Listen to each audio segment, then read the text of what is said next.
Hi, fellow moms. My name's Sydney. I live in Logan, Utah.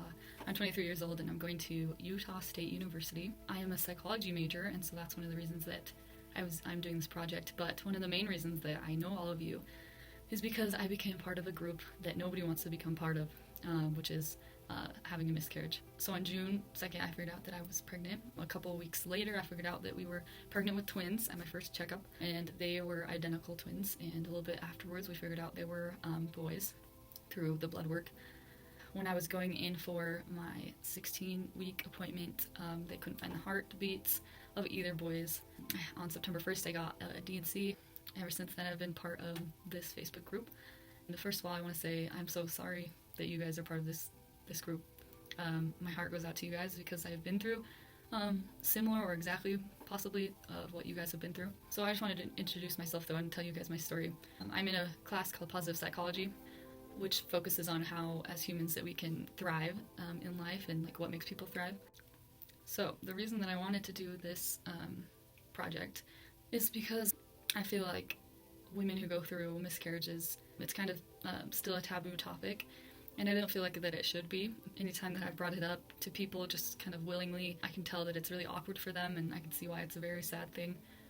I think that we should have a lot more help and support as women who've gone through miscarriages. It is traumatic, it is sad, it can cause a lot of things, and it really affects your life. So I feel like we should have more resources and know how to get through the sad thing that we were going through. I'm still going through it. I just wanted to do something for you ladies and hopefully be able to share what I know. It's a couple months after losing our boys. You know how grief, they describe it as like a box and you have a ball inside the box and there's a button on the side of the box, and as the ball moves around, sometimes it will hit the button, and when grief is first happening, the ball is really big and it's hitting that button all the time. I feel like, yes, the ball inside my box is shrinking, but it still hurts. As I was going through this grief and realized that most of my thought processes were going towards the past and being sad about losing the babies that I was supposed to have, or going towards the future and being so anxious about my future kids that I will have. And I realized that that was not the best way to live, and it was causing a lot of either sadness, anxiety, and not very much peaceful thought process. Thank you so much for participating in this study. I first wanted to spend today kind of just talking about what mindfulness is. I am not aware of where you guys are at on what you know when it comes to mindfulness. However, I wanted to go over what I have learned in class that mindfulness is, and I think that it's explained really well in this part right here. So, mindfulness can be thought as a moment-to-moment, non-judgmental awareness cultivated by paying attention in the present moment and as non-reactivity, as non-judgmentally, and as open-hearted as possible. Components of mindfulness include attention and awareness of the present moment, regardless of whether the thought is pleasant or unpleasant. Non-judgmental attitude, acceptance of your thoughts, curiosity, openness towards self and others. I'm sure you guys have heard about mindfulness a lot.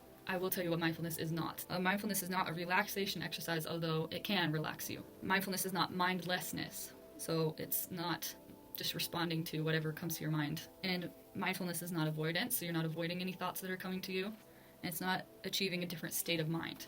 So sometimes it's really hard when you're trying to do a mindfulness practice to not want to control your thoughts or think, I shouldn't be thinking about this, or I should be feeling relaxed, or I should be feeling happy, I should be getting my mind off of something. That's not what mindfulness is. It is simply taking your circle, so this is your circle of awareness.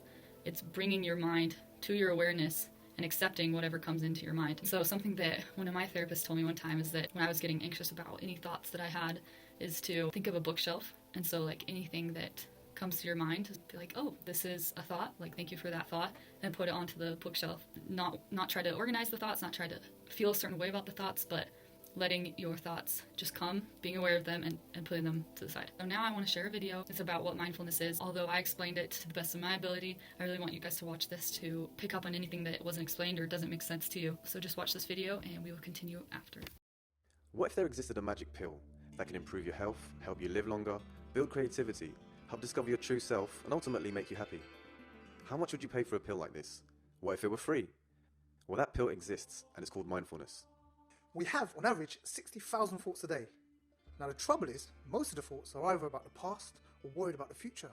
Our minds can often be our worst enemy, and negative thought patterns can lead to stress, anxiety, depression, and in turn will affect our physical health. To demonstrate how little control you have over your mind, try this. Close your eyes and think of a blue lion. Can you do it? Now do it again, but this time, close your eyes and think of a blue lion, and only of a blue lion for 1 minute. Don't let any other thought interrupt. I bet you can't. Why is that? Well, it's the nature of the mind to wander, and you will notice that as soon as you attempt to concentrate only on the blue lion, within a few seconds another thought will pop into your mind, like, this exercise is silly, I'm hungry, or what is this all about? It's because our mind never ceases to throw random thoughts our way. Mindfulness helps us to take back a little of that control. It helps to develop tools, allowing us to not only notice these thoughts as they appear, but also allow us to choose the way we respond to them. Imagine standing in front of a dog with a bone in your hand, waving it left to right. Then throw the bone. What will the dog do? Now imagine standing in front of a lion, again waving the bone in its face, and then you throw it. What do you think the lion will do? The lion might attack or might not. The point is the fundamental difference between the mind of a lion and a dog. The bone represents all of reality to the dog. The lion can see beyond the bone and has a choice on how to respond to the situation. Who is the king of the jungle? Who is the king of the inner jungle? The brain is a muscle and it can grow. Just as our muscles in the body need to be exercised, so do the muscles in the brain. Mindfulness is like doing a set of mental push-ups. As a thought enters your mind, this is the beginning of the push-up. The completion of the push-up is 1. Being aware of the thought without judgment, and 2. Bringing your attention back to the breath. It's that simple. The next thought that pops into your mind is the beginning of the next mental push-up.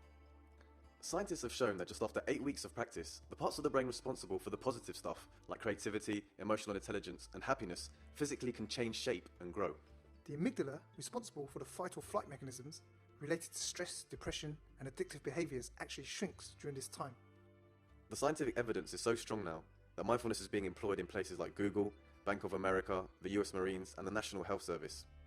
More profoundly, simple mindfulness exercises can give you a new lens in which to see yourself and the outside world. I thought that was a great video. I like the analogy with the lion and how he gets to decide what the thoughts do to him. So the thought comes and he realizes it, he sees it, and then doesn't let it control him. Another thing my therapist told me one time, sometimes this can be you, and this can be your thoughts, and they can be super intertwined. And sometimes that intertwining can be very detrimental in the way of anxiety, depression, being overwhelmed by these thoughts. What you need to do is take a step back and look at if this is the thoughts, these are the thoughts and this is you. Looking at the thoughts and just seeing the thoughts and realizing that they're there, not letting them control you mentally or physically. I do want to point out also that although we are doing this mindfulness bootcamp, we are not doing it for a long enough time for you to fully get the benefits of mindfulness. This is going to take some practice, and that's why mindfulness can look like a lot of different things. For example, it could be yoga, it could be, of course, meditation. That's one of the main ways that people practice mindfulness. It can be a lot of different things. It can even be a mindset of just being aware of your thoughts and not judging them. One of the ways I was wanting to cover today is a breathing exercise, and that's one of the most easiest, simplest form of mindfulness meditation. We will be watching a 5-minute video of breathing meditation. This is something that you can turn to when your thoughts feel overwhelming, when it comes to grief, when it comes to anything really. If you are feeling super overwhelmed by your thoughts about losing your baby, I want you guys to try this 5-minute breathing meditation. So to practice, we will be doing the 5-minute breathing meditation right now. So find a relaxed, comfortable position, seated on a chair or on the floor, on a cushion. Keep your back upright, but not too tight. Hands resting wherever they're comfortable. Tongue on the roof of your mouth or wherever it's comfortable. And you can notice your body from the inside, noticing the shape of your body, the weight, touch.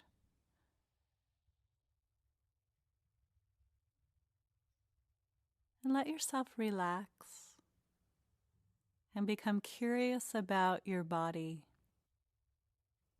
Seated here, the sensations of your body, the touch, the connection with the floor or the chair.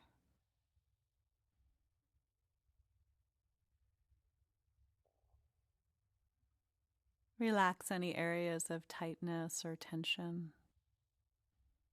Just breathe, soften.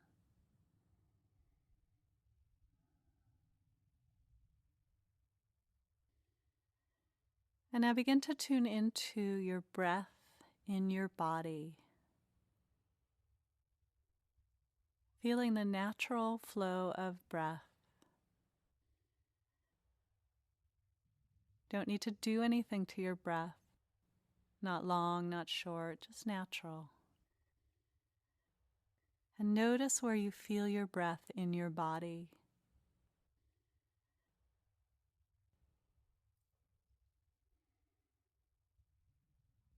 It might be in your abdomen. It may be in your chest or throat or in your nostrils. See if you can feel the sensations of breath, one breath at a time.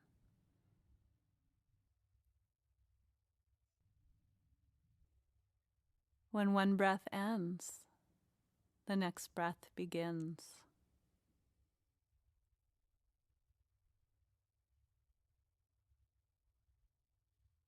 Now, as you do this, you might notice that your mind may start to wander. You might start thinking about other things. If this happens, this is not a problem. It's very natural. Just notice that your mind has wandered. You can say thinking or wandering in your head softly. And then gently redirect your attention right back to the breathing.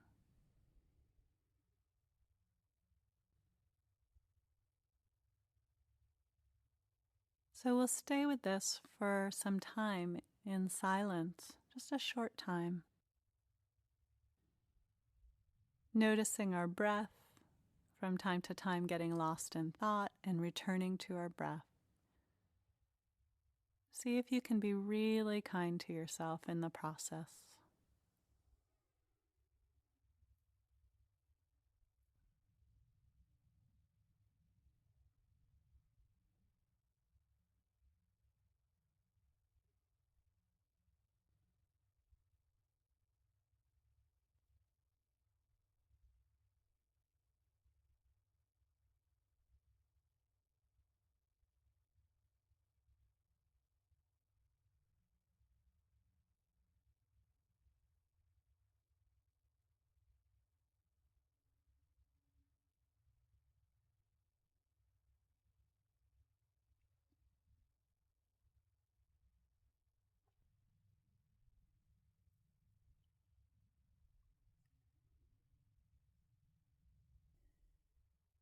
And once again, you can notice your body, your whole body seated here.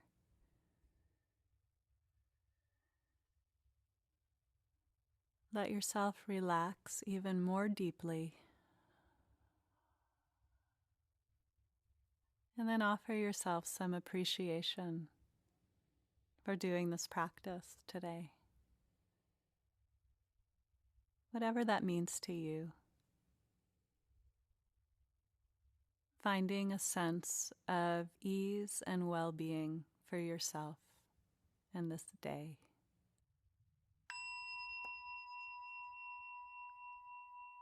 Mindfulness in general has been linked to many beneficial outcomes. A list of them include reduced rumination, which rumination is when you constantly are rethinking about the same thought and letting it just stay in your brain and continually going over it. Stress reduction, boost to your memory, increased focus, and less emotional reactivity.